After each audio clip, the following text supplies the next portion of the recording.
মানুষ সৃষ্টির সেরা জীব। পৃথিবী জুড়ে বিভিন্ন জায়গায় শুধু মানুষেরই বসবাস এবং এই মানুষজনই এগিয়ে নিচ্ছে আমাদের পুরো বিশ্বটাকে। বিভিন্ন শ্রেণী পেশার মানুষ কিন্তু আমরা এই পৃথিবী জুড়ে আছি। তো এই শ্রেণীর মধ্যে একটা শ্রেণী রয়েছে, সেটি হচ্ছে তৃতীয় লিঙ্গ। আমরা পুরো বিশ্বের মধ্যেই এই তৃতীয় লিঙ্গ মানুষদের বসবাস দেখছি। তাদের আচার আচরণ, চাল চলন সব কিছু একটু ভিন্ন। তো আসলে তারাও, যদিও তাদের ভিন্নতা রয়েছে, কিন্তু তারাও মানুষের মধ্যেই। মানুষ হিসেবে আমরা যে সৃষ্টির সেরা জীব, এজন্য আমাদের অনেক উৎসব পার্বণ রয়েছে। তো এই উৎসবের মধ্যে একটি রয়েছে ঈদ উল আজহা। আসলে আমরা এই মুহূর্তে অবস্থান করছি একটি তৃতীয় লিঙ্গের যে পল্লী রয়েছে, সেই পল্লীতে। তারা কিভাবে এবারের ঈদটি পালন করলেন সেসব কিছু জানতে চলুন আমরা আজকের অনুষ্ঠানে জেনে আসি তৃতীয় লিঙ্গের মানুষরা আসলে কিভাবে তাদের ঈদ উদযাপন করছেন।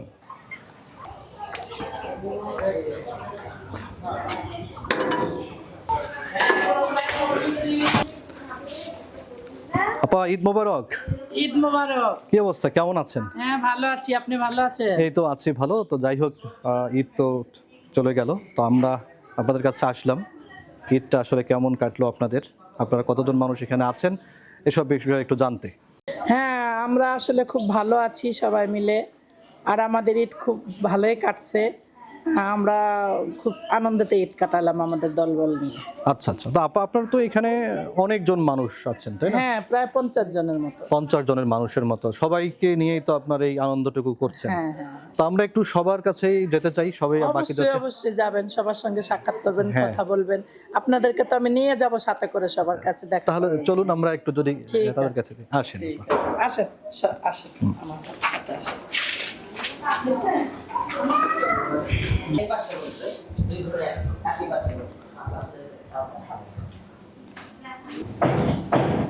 দর্শক শ্রোতা, শুরুতে আমি আপনাদেরকে যাদের কথা বলছিলাম, আমরা এখন অবস্থান করছি তাদের মাঝে।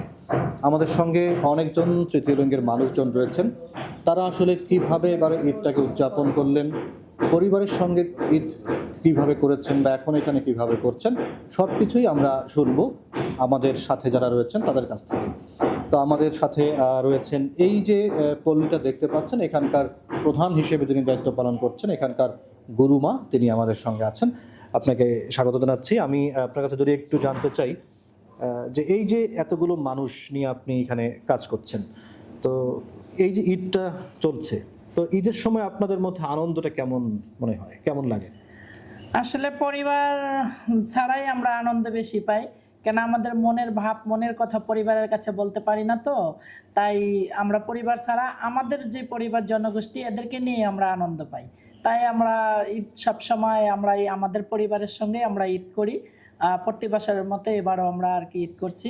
তো যাই হোক, আমরা সবাই আনন্দেতেই আছি। আনন্দে আছেন। তো আমরা শুনলাম এখানকার যিনি প্রধান দায়িত্বে আছেন গুরুমা, তার কাছে। আমরা যাচ্ছি পরবর্তী আরেকজনের কাছে। আপনার নামটা যদি আমাদেরকে একটু বলেন। আমার নাম মোসাম্মদ মামুনি আক্তার। এই যে আপনি এখানকার সবার সঙ্গে একসঙ্গে আপনারা ঈদ পালন করছেন, তো আপনি তো এখানে এসেছেন, আপনার মানে কত বছর বয়সে আপনি এখানে এসেছেন যদি একটু বলেন? 12-13 বছর বয়সে আমি এখানে আসছি। 12-13 বছর বয়সে। তার আগে তো পরিবারের সঙ্গে ছিলেন। পরিবারের সঙ্গে ছিলাম, পরিবার ছাড়াও ছিলাম, অনেক কষ্টেই ছিলাম। আচ্ছা, ওই পরিবারের সঙ্গে কখনো ঈদ করেছেন কিনা? পরিবারের সাথে ছিলাম, পরিবারের সাথে যখন না থাকতে পারছি তখন ঢাকায় চলে গেছিলাম। ঢাকায়ও যখন জায়গা না পাইছি তখন আমার গুরু মাতার কাছে আসছি। উনি আমাকে আশ্রয় দিয়েছে। উনি আমাকে এই ছোট থেকে বড় হয়েছে এতদূর পর্যন্ত যা সাহায্য সহযোগিতা ভালো মন্দ সব উনি করেছে আমার। আচ্ছা, এই যে এখানে এসে ঈদ করছেন, পরিবারও তো একটা আছে আপনাদের। পরিবার আছে, পরিবারে আমাদের যেতে মন চায় না। পরিবারে আমাদের মনের কথা, আমাদের মনের বাসনা আমরা এগুলো বলতে পারি না। আমাদের মধ্যে যারা আছে তাদের সাথে কথা বিনিময় করতে পারি আমরা, তাতে আমরা খুশি থাকি। মানে আপনাদের মধ্যেই, আপনারা যারা আছেন আপনাদের মধ্যে যে ভাবের আদান প্রদান, এটি সব সময় হয়ে থাকে। হ্যাঁ হ্যাঁ, কিন্তু পরিবারের মানুষজনের কাছে এটি বলা আসলে না সুযোগ হয় না। সম্ভব না, তারা বুঝেই না, বোঝার আচ্ছা। চেষ্টাও করে না। মানে তারাই বোঝেন আসলে আপনাদের হ্যাঁ। কথাগুলো। তো আসলে এটা কি মনের মধ্যে কি কষ্ট লাগে আপনাদের, কেমন? কষ্ট তো অবশ্যই, কেননা আমাদের ভাষা শুধু আমাদের লোক ছাড়া মনে হয় না যে কোনো পাবলিক, কোনো সমাজ, কোনো জায়গায় কেউ বাবা মা কেউ বোঝার চেষ্টা করে না, ভাই বোন এখন বর্তমান যুগে যদি ভাই বোন সবাইকে টাকা দিতে পারেন, তারা আমাদের ফ্যামিলিতে তাও একটু দেখতে পারে, তাও পুরোপুরি একটা সন্তানকে যে দেখবে সেরকম দেখতে পারে না। যদি এখন টাকা পয়সা দেয় তারা একটু পছন্দ করে, হয়তো বা একটু মন চায় যে একটু কথা বলি, তাছাড়া কোনো কিচ্ছু না। আমাদেরকে মন থেকে কেউ ভালোবাসে না, শুধু আমাদের লোক ছাড়া আমাদের বন্ধু কেউ নেই। তো এই যে আপনাদের একটু কি বললেন যে আসলে কেউ আপনাদের ভালোবাসে না বা পছন্দ করে না, তো সেক্ষেত্রে আপনাদের কি মনে হয় এটাই যে আসলে আপনাদের এখনকার সময় তো মনে হচ্ছে না আপনাদের প্রতি মানুষের একটা সহযোগিতা আসছে, নাকি আপনারা কি মনে করেন যে না? না, আগের থেকে মানুষ আমাদের একটু হলেও ভালোবাসে, বাসে না যে তা না, যে আমরা এখানে যেখানে বাস করি এখানকার মানুষ বাসে। আমাদের যেমন ফ্যামিলিতে, আমাদের পরিবারে, আমার পরিবারে গেলে অনেকজন অনেক রকমের কটু কথা বলে। আবার আমি ওখান থেকে চলে আসার পরে হয়তো আমার বাবা মার সাথে কোনো কথা হলে তাদেরকে কথা শুনিয়ে দেয়, এই জন্য এটা হয়েছে সেটা হয়েছে, তোমার হিজড়া সন্তান হয়েছে, ভালো মন্দ অনেক কথাই বলে। সেখান থেকে আবার আমার হয়তো আম্মা আমাকে ফোন করে বলে যে তোমার নামে আজকে অমুক এটা কথা বললো, ওটা কথা বললো, ওই নানানটা শুনলে আর মন থেকে রুচি হয় না যে ওখানে যাই, কি দরকার, ওখানে কি প্রয়োজন। আচ্ছা, দর্শক শ্রোতা, আসলে আমরা শুনলাম একজনের কাছে, তিনি তার মনের যে কষ্টটুকু কিভাবে মানে তাদের মনে কষ্ট আসছে, আমরা তারাও মানুষ, তারা আসলে চায় একটু সমাজের মানুষের সহানুভূতিশীল, কিন্তু হয়তো কিছু ক্ষেত্রে আমরা বিভিন্ন মানুষজন বিভিন্ন রকমভাবে কটূক্তি করি বা বিভিন্ন রকম কথা বলে তাদেরকে একটু দমিয়ে রাখি। তো তারপরেও তারা কিন্তু বেঁচে আছেন এই পৃথিবীতে মানুষ হিসেবে, এবং তারাও তাদের সংস্কৃতি নিয়ে কিন্তু বেঁচে আছেন। তো আমরা এই মুহূর্তে যাব আরেকজন সদস্য আমাদের কাছে সাথে রয়েছেন, আমরা তার কাছে একটু কথা শুনবো। আপনি একটু নামটা বলবেন আপনার? আমার নাম মোসাম্মদ জেসমিন আক্তার। আপনি এই যে এতগুলো মানুষজন এখানে আছেন আপনারা সবাই মিলে, তা একটু যদি জানতে চাই যে আপনি এখানে কখন এসেছেন, কত বছর বয়সে? আমি ওরকম 8-9 বছরের ওরকম বয়সে এসেছি। ছোটোবেলা থেকে ফ্যামিলিতে ছিলাম। যখন মনে করো আমার গুরু মাতার আমাদের জানাশোনা হলো, আপনি বললেন 8-10 বছর বয়সে? হ্যাঁ, এরকম বয়সে আমাকে নিয়ে আসছে এখানে আসছেন। এখানে তো তার আগে ফ্যামিলি থেকে নিয়ে মনে করো অনেক অত্যাচার অবরোধ করার পরে ফ্যামিলি থেকে আবার চলে আসছি। ফ্যামিলিতে তখন ছিলেন, ছোট থেকে তো ফ্যামিলিতে মোটামুটি সময় ছিলাম। তখনকার সময় ফ্যামিলির মানুষজনের সাথে আপনার মানে সম্পর্ক? তখন তো অবশ ছিলাম, অত কিছু জানতাম না, বুঝিনি। আমার ফ্যামিলির লোকেরা মনে করো অনেক টর্চারিং করবে বড় হলে, পরে আমি নিজে ইচ্ছা পরে আমার গুরু মাতার কাছে চলে আসছি। তো পরিবারকে আপনাকে আসতে দিয়েছিল?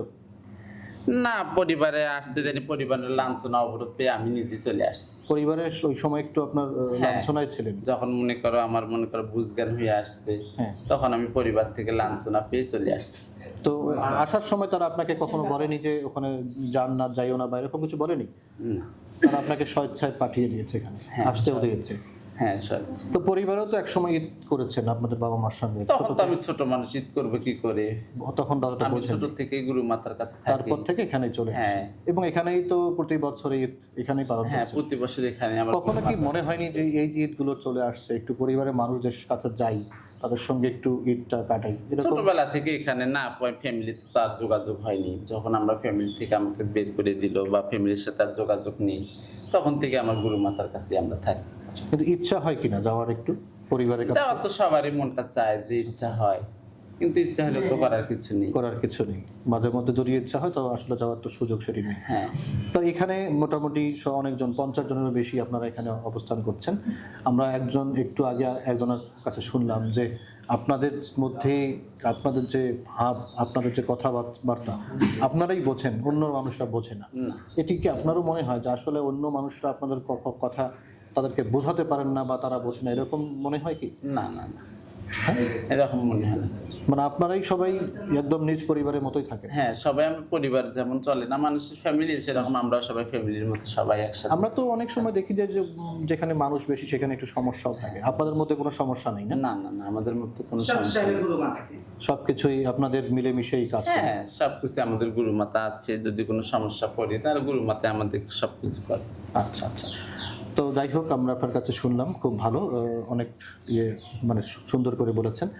আমরা আরেকজন সদস্য আমাদের সঙ্গে রয়েছেন, যিনি এই পল্লীতে বসবাস করছেন, আমরা তার কাছে যাবো। আপনি একটু নামটা বলবেন আপনার? আমার নাম মোসাম্মদ ফরিদা।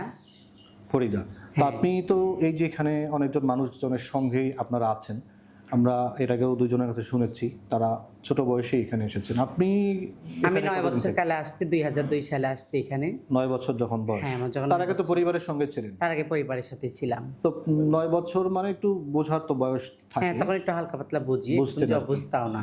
তো পরিবারের সঙ্গে থেকে কখনো ঈদ কাটানোর সুযোগ হয়েছে কিনা? হ্যাঁ, হয়েছে। 9 বছর আগে পরিবারের সাথে ঈদ কাটিয়েছি। এখন আমার গুরুমার সাথে আমরা ঈদ কাটাই। আচ্ছা, তো পরিবারের সঙ্গে ঈদ কাটানো, সেখানে কাটানো একটা আলাদা মজা, এবং এখানে এসে একটা মজা। তা আসলে আপনাকে কোনটা বেশি ভালো মনে হচ্ছে বা কোনটাকে বেশি না, দিচ্ছে? আমার কাছে ভালো মনে হয় যে আমরা এখানে আছি, এটাই আমাদের সবচেয়ে ভালো মনে হয়। কেন পরিবারের সাথে যদি আমরা ঈদ কাটাই, দেখা যায় আমাদের আত্মীয় স্বজন তারা আমাদের বাসায় আসে না, আচ্ছা। বা তারা আমাদের বাসায় বসে না। মা মনে করেন যে আমাদের যেমন রোজার ঈদ, কোরবানি ঈদ আছে, হয়তো আমাদের বাবা আমাদের ফ্যামিলি কোরবানি দেয়, তো সহজে মাংস নিতে চায় না, কয় না ওনারা হলো ওনাদের বাড়িতে হিজড়া আছে, ওনাদের বাড়ি যাওয়া যাবে না। আর আমাদের গরুমার এখানে থাকি, আমরা নিজেরা কোরবানি দেয়, আমার গরুমা কোরবানি দেয়, আমরা সেই কোরবানির মাংস খাই, হাসি খেলি, আনন্দ ফুর্তি আমরা এখানেই সবাই মিলে করি। কিন্তু সেটা তার ফ্যামিলির সাথে হয় না। ফ্যামিলির সঙ্গে হয় না।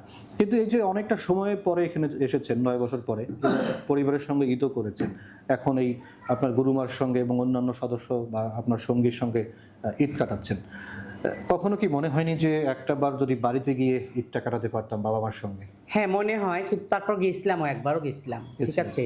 যাওয়ার পরে দেখছি তো যে আমাদের পাড়া প্রতিবেশীকে আমাদের বাসায় আসে না ঈদের দিনে, ঠিক আছে। ওর জন্য আমার আম্মা বলছে যে দেখো তোমার জন্য ওনারা কেউ আসতে না, ওনাদের ছেলে মেয়েদের জামাইদের আসতে বারণ করছে, যে ওনাদের বাড়ি হিজড়া আছে, যাইও না, ঠিক আছে। ওর জন্য তারপর থেকে আর বাড়িতে কখনো ঈদ করি না, এখানে ঈদ করি। তো ওই একবার গিয়েছিলেন, গিয়ে একবার আবার এটা আপনি বিভিন্ন কথা শুনেছেন, তারপর থেকে আর ওই বাড়ি যাওয়ার হয়নি, তখন থেকে এখানে ঈদ কাটাচ্ছেন। তা এখানে ঈদ কাটানোর তো একটা অভিজ্ঞতা আছে, হ্যাঁ, এবং এখানে- আপনি তো বললেন একটু আগে এখানকার অভিজ্ঞতাটা একদম ভিন্ন। হ্যাঁ, এখানকার অভিজ্ঞতাটা ভালো। কেন আমাদের গুরুমা উনি হলো নিজে হাতে রান্না করে ঈদের দিনে, আচ্ছা আচ্ছা। সেমাই রান্না করে, তারপরে ভালো মন্দ রান্না করে, পোলা মাংস রান্না করে, আমাদের সবাই মিলে ভাগ বট্টা করে উনি দেয়, আমরা সবাই মিলে খাই, এটা অনেক মজা লাগে। আচ্ছা, এই ঈদে তো খাওয়া দাওয়ার পাশাপাশি আরো অনেক কিছুই হয়, ঘোরাফেরা আছে, তারপরে নাচ হ্যাঁ। গানের বিষয় অনেক কিছু থাকে। হ্যাঁ, আপনারা আর কি কি করেন এই সময়টাতে, ঈদের সময়টাতে? ঈদের সময় দেখা যায় যে আমরা ঈদের আগে তো আমরা তো তৃতীয় রিংয়ের মানুষ, এটা তো আপনারা জানেনই। হ্যাঁ। আমরা ঈদের আগে দেখা যায় যে আমরা হলো হাটে বাজারে কালেকশন করি, ঈদ উপলক্ষে ভাই আমাদের বকশিস দেন, আমরা হিজড়ে মানুষ খাবো কি আচ্ছা, না দিলে ওইটা নিয়ে এসে গুরুমার কাছে দেয়, ওইটা দিয়ে গুরুমা আমাদের পোশাক কিনে দেয়, কাপড় কিনে দেয়, ঠিক আছে। ওইটা দিয়েই বাজার সদাই করে, হ্যাঁ।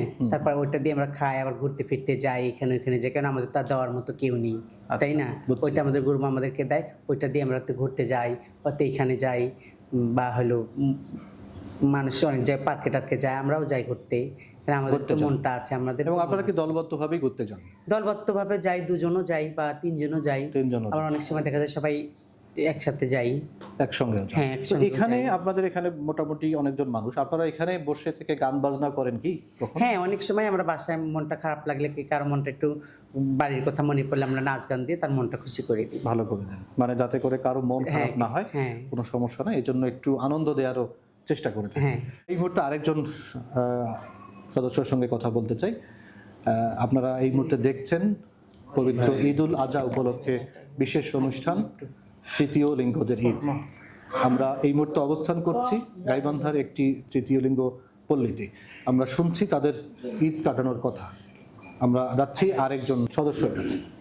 আপনার নামটা একটু বলবেন? আমার নাম নূপুর। নূপুর, হ্যাঁ, আপনি অনেকজনই তো এখানে ছোটকালে চলে এসেছেন, তো আপনি কত বছর বয়স থেকে এখানে আছেন? 8-9 বছর হলে আসছি। 8-9 বছর? হ্যাঁ, 8-9 বছর বয়সে আসছি। বয়সে এখানে আসছেন, তখন থেকে এখানে আছেন। হ্যাঁ। এবং এখানকার যিনি গুরুমা হিসেবে আছেন তিনি তো মোটামুটি একজন ভালো মানুষ, হ্যাঁ, উনি ভালো, আমাদের ভালোবাসে বিধায় তো আমরা এতগুলো আমরা বান্ধবী একসাথে থাকি। একসঙ্গে থাকতে পারছেন। তো ঈদটাতে কেমন আনন্দ হলো, ঈদ কেমন কাটে? ঈদ আমাদের সব সময়ের জন্য ভালোই কাটে, খাই না খাই সবাই মিলে।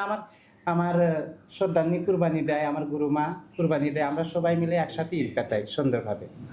সবাই মিলে এই একসঙ্গে? জন্যই তো আমরা বাসায় যাই না, তো আমরা সবাই এখানেই সবাই মিলে নুন খাই, মরিচ খাই, জেরে খাই, কুরবানি দেয়, আমরা ভালো মন্দ খাই, আমরা এখানে সব সময় থাকি। এখানেই সবকিছু হ্যাঁ, মানে ঈদ কাটাই। একটা কথা আছে যে ভাত ছাড়ি ভাত তাও ছাড়ি তো স্বাদ ছাড়ি স্বাদ না। ছাড়ি না, হ্যাঁ, ভাত ছাড়বো স্বাদ ছাড়বো না, সেটাই হলো একটা বিষয়। তা আসলে ভাত না থাক বা খাওয়া না থাক, কিন্তু আপনাদের সঙ্গটা একসঙ্গে থেকেই আপনাদের এটা ঈদ পালন করেন, এটাই ভালো। এবং এটা একটা না বড় খেলেও শান্তি। শান্তি। পরিবারে তো বাবা মা আছে? হ্যাঁ, পরিবারে বাবা মা আছে, ভাই বোনও আছে? ভাই বোন আছে, হচ্ছে হলো মনে করেন যে আমি ছোটবেলায় আসছি, আমার মনে করেন বোন আছে, বোনের বিয়ের কথা কইছিল, তখন হচ্ছে হলো সেই বোনের বিয়ের কথা বলে আমি হিজরা দেখে নে, পরে বিয়ে হয়নি। মানে আপনার বোনের বিয়ের একটা কথা ছিল, হ্যাঁ। কিন্তু আপনি একজন তৃতীয় লিঙ্গের মানুষ হওয়ার কারণে ওই জায়গাতে বিয়েটা হয়নি। না, বিয়ে হয়নি, পরে কয় হিজরা আছে, পরে বিয়ে হয়নি, বিয়ে ভেঙে গেছে, তখন চলে আসছি। ও, আপনি গিয়েছিলেন সেই বিয়েতে? হ্যাঁ, তখন বাড়িতে আমি। ও, তখন আপনি বাড়িতে ছিলেন, তারপর থেকে তারপরে এখানে চলে এসেছেন। হ্যাঁ।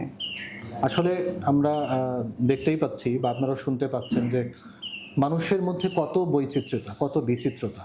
আমরা হয়তো অনেককেই অনেক কিছু মনে করি, কিন্তু তারপরেও দিন শেষে কিন্তু আমরা সবাই মানুষ। তো আজকের অনুষ্ঠানে আমরা তাদেরই কথা বলছি যারা আসলে কিছুটা হলেও একদম মনে কষ্ট নিয়েই চলছেন। আমাদের সঙ্গে আরো অনেকজন রয়েছেন, আমরা আরেকজনের কাছে যাব। আপা, একটু আপনার নামটা বলবেন? আমার নাম মোসাম্মদ শিমলা আক্তার রুম্পা। শিমলা আক্তার। আপনি এখানে কতদিন থেকে আছেন? আমি এখানে প্রায় 14 বছর হলো থাকি। 14 বছর থেকে এখানে আছেন। তো আমরা অনেকের কাছে শুনলাম যে আপনারা তো বিভিন্ন সময় বিভিন্ন জায়গায় অনেকের কাছে বকশিশ নিতে যান। হ্যাঁ, আমরা বিভিন্ন সময় বিভিন্ন জায়গায় বাচ্চা হলে বকশিশ নিতে যাই, বিয়ে হলে বকশিশ নিতে যাই। আচ্ছা। সেখানে নাচ গান করেই আমরা বকশিশ নিতে যাই। অনেক বাসাতে আমাদের সাথে ভালো ব্যবহার করে, আবার অনেক বাসায়, বেশিরভাগ বাসায় আমাদের সঙ্গে পাবলিক খারাপ আচরণটাই করে। খারাপ আচরণটাই করে। তখন আসলে আপনাদের কি কেমন লাগে? আসলে কষ্টের তো একটা বিষয়, কষ্ট লাগে। কষ্ট তো অবশ্যই লাগে, কারণ আমরাও তো মানুষ, আমাদের তো একটা বাঁচার উপায় আছে। আর মাথা উঁচু করে আমরাও বাঁচতে চাই, কিন্তু আমরা থার্ড জেন্ডার অবহেলিত সমাজে বসবাস মানুষ আমাদেরকে অবহেলিতভাবে দেখে, আমরা সমাজে থাকতে পারি না। তার কারণে আমরা আমাদের সংগঠনে আমাদের গুরু মাথার কাছে থাকি এবং আমাদের জীবিকা নির্বাহের জন্য আমরা যে মানুষের কাছে হাত পাতাই, বাচ্চা হলে বিয়ে হলে নাচ গান করে খাই। এর মধ্যে কিছু জনগণ আমাদের সাথে এমন খারাপ বিহেভ করে যা বলার বাহিরে। আচ্ছা, এটা আচ্ছা, আরেকটা বিষয় যদি একটু জানতে চাই, এই যে আপনারা সবাই মিলে গুরুমার এখানে আছেন, আপনাদের একটা সুন্দর থাকার ব্যবস্থা করেছেন, তো এখানে যদি থাকার ব্যবস্থা না হতো, আপনারা কি অন্য কারো কোনো বাসা ভাড়া নিয়ে থাকার কি সুযোগ থাকে আপনাদের? না, আপনাদের কি আমাদের কোনো বাসা ভাড়া করে নেওয়ার সুযোগ থাকে না। মানে বাসা ভাড়া দিতে চায় না? না না, বাইরে যদি কখনো বাসা ভাড়া নিতে যাই, মানুষ বলে তোরা হিজড়া, তোদেরকে বাসা ভাড়া দেবো না, এবং দিতে চাই না, না বললেই চলে।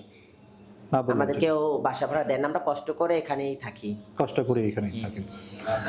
তো আমরা শুনছি তাদের কথা। আমরা এবারে দেখতে পাচ্ছেন আমাদের সঙ্গে যে ছোট বাচ্চা আছে, যে বাচ্চাটিও এই তৃতীয় লিঙ্গের মানুষদের সঙ্গেই থাকেন।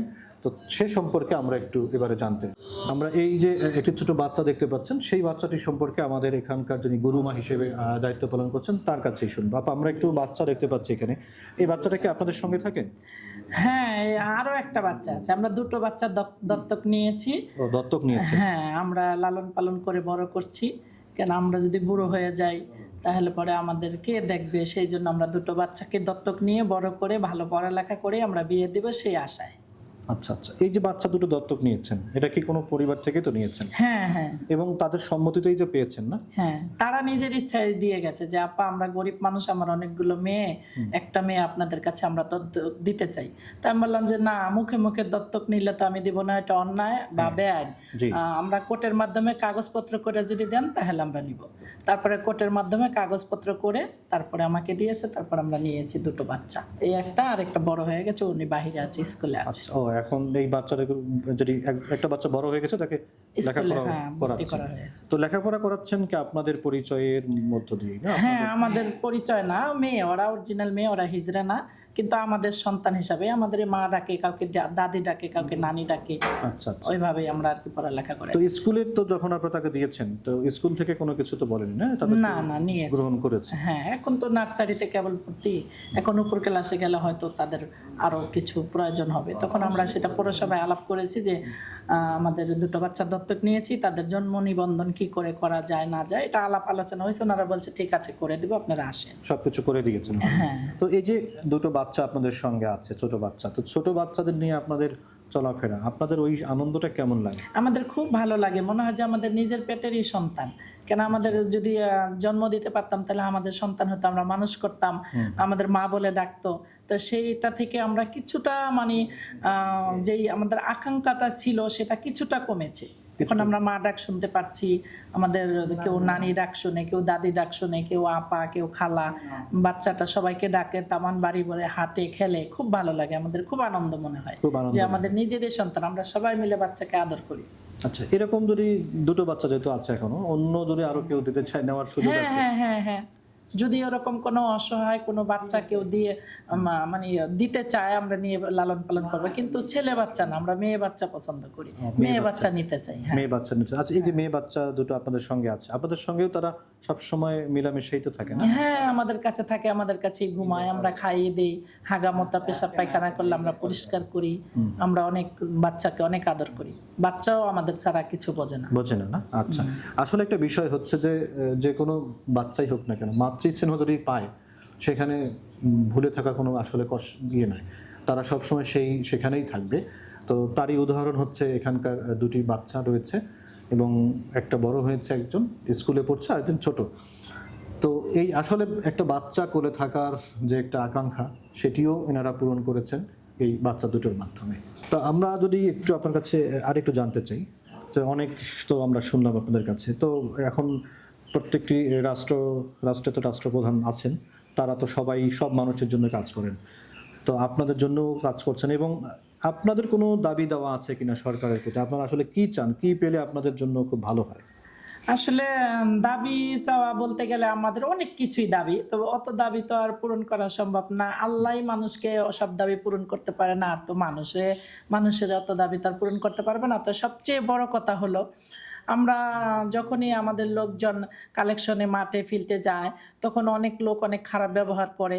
আমাদের এটাই সরকারের কাছে দাবি, যাতে আমাদের লোকদের সঙ্গে, সারা বাংলাদেশে আমাদের লোক যে যেখানে আছে, পাবলিক যেন আমাদের লোকদের সঙ্গে খারাপ ব্যবহারটা না করে, এই দিকে যেন সরকার আমাদের একটু খেয়াল রাখে, আমাদের দিকে যেন কোনো পাবলিক আমাদের সঙ্গে খারাপ ব্যবহার না করে, আমাদের গায়ে হাত না দেয়, এবং আমাদের সুন্দরভাবে কথা বলে আমাদের সাথে, আমাদের যেন বসতে দেয়, যে আপা কেমন আছো, মানে প্রায় 60-70% মানুষ আমাদের ভালোবাসে। আর কিছু লোক যেমন 25-30% মানুষ অনেক খারাপ ব্যবহার করে, মানে জঘন্য ব্যবহার, সেই ব্যবহার বলা যায় না, গায়েও হাত দিতে চায়, খুব মানে বাজে বাজে ব্যবহার করে। তো সরকারের কাছে আমাদের এইটাই মেন দাবি, যেন এই 25-30% মানুষ যেন কোনো তৃতীয় লিঙ্গের ব্যক্তিদের সঙ্গে খারাপ ব্যবহার না করে, তাদেরকে বুঝাই দেব, দিতে না পারলে তাদেরকে সুন্দর করে বলুক যে আপা কি ভাই কি বোন তোমাকে দিতে পারবো না, বা আমার নেই, বা আমি অসহায়, তুমি বসো, এক কাপ চা খাও না, একটা পান খাও না, একটু ভাত খেয়ে যাও, এটা বললেও আমরা খুশি সন্তুষ্ট। কিন্তু দেবে না তো দেবে না, কিন্তু উল্টো আরো খারাপ ব্যবহার, লাঠি নিয়ে এসে মারধর, অনেক জায়গায় দেখা যায়, অনেক ইউটিউবে বা ফেসবুকে টিভিতে দেখতে পাই, অনেক তৃতীয় লিঙ্গের উপর অত্যাচার করে। এই অত্যাচারটা যেন পাবলিক না করে, তাই এটাই আমাদের সবচেয়ে বড় দাবি। জি, অনেক ধন্যবাদ আপনাকে। আসলে আমরাও মানুষ হিসেবে এটাই কামনা করি, কেউ যেন কারো প্রতি অত্যাচার না করে, কারো প্রতি বিভিন্ন রকম কটূক্তি কথা না বলে। তো সেই দিক থেকে এনারাও সেই বিষয়টাই মানুষের কাছে চাচ্ছেন। বন্ধুরা, আমরা এই মুহূর্তে অবস্থান করছি তৃতীয় লিঙ্গদের পল্লীদের মাঝে। তো তারা যদিও একটু ভিন্ন শ্রেণীর মানুষ, কিন্তু তাদেরও কিন্তু নিজস্ব একটা সংস্কৃতি রয়েছে, তারাও কিন্তু গান বাজনার মধ্য দিয়েও আনন্দ উল্লাস করে। তো এই পর্বে আমরা যাচ্ছি তাদের কাছে, একটি গান শুনবো তাদের কণ্ঠে।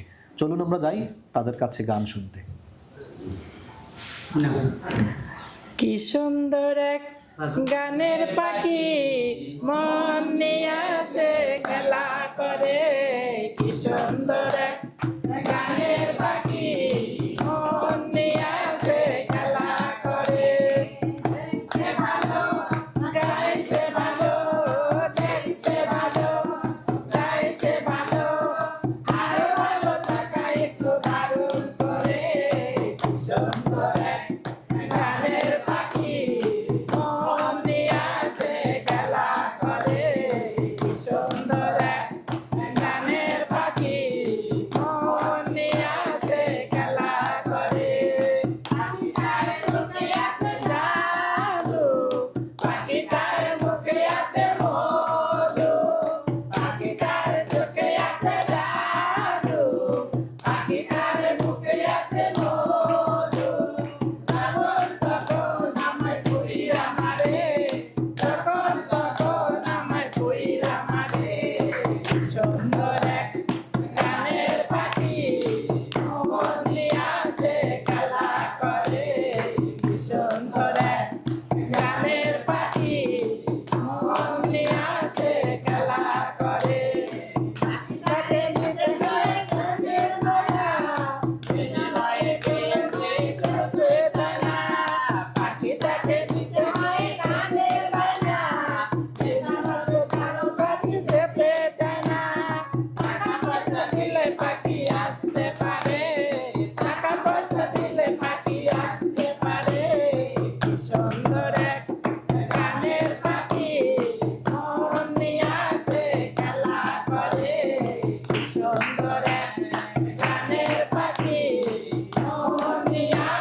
গান এবং নাচ দুটোই কিন্তু আমরা শুনলাম।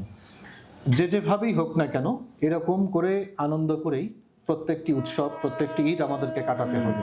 এতক্ষণ আপনাদের সঙ্গে ছিলাম আমি কৃষ্ণ কমল, এবং আমরা তুলে ধরছি তৃতীয় লিঙ্গদের ঈদ উদযাপন। আমরা চাই প্রত্যেকটি মানুষ তার ঈদের যে আনন্দ উপভোগ করুক সবার সঙ্গে, সবার মাঝে, সবাইকে সাথে নিয়ে। তো এভাবেই আসলে প্রত্যেকটি মানুষের ঈদ উদযাপিত হোক। আপনাদের এখানে এসে আপনাদের সঙ্গে কথা বলে খুবই ভালো লাগলো। আমরা অনুষ্ঠানের একদম শেষ প্রান্তে, এই শেষ সময়ে এসে আপনাদের সকলকে জানাচ্ছি ঈদের শুভেচ্ছা। ঈদ মোবারক।